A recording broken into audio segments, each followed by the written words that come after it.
તૈયાર પણ થયા। 4 મહાવિજયને પચકાણ કરાવ્યા અને તિથિના દિવસે રાત્રિ ભોજન ત્યાગ તો ત્યાં તિથિએ તપ માટે પ્રેરણા પણ કરી અને ભવ્ય આત્માઓએ ઝીલી પણ લીધું।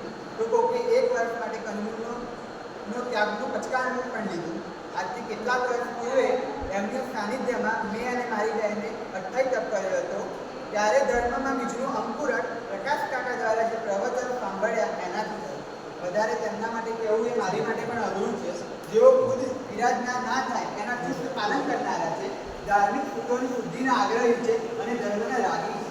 હું તો ભગવાનને એ જ પ્રાર્થના કરીશ પ્રકાશ કાકાના ગુરુ શ્રી આગમ પ્રેમીજી મારા સાથે જલ્દી શુદ્ધ વિદાયને પામે અને એમના દેહને સાચા પકડે અને પ્રકાશ કાકા પોતે પણ જલ્દી મોક્ષ અને શુદ્ધ ફિરાઈ જાય એ જ પ્રભુને અભ્યર્થના। જીના આજ્ઞાની કોઈ પણ બોલાવ્યો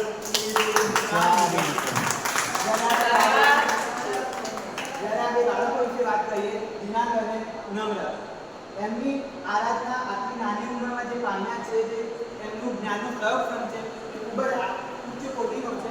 હું એ જ ઈચ્છે કે આ જલ્દી ફરિયાદ લઈને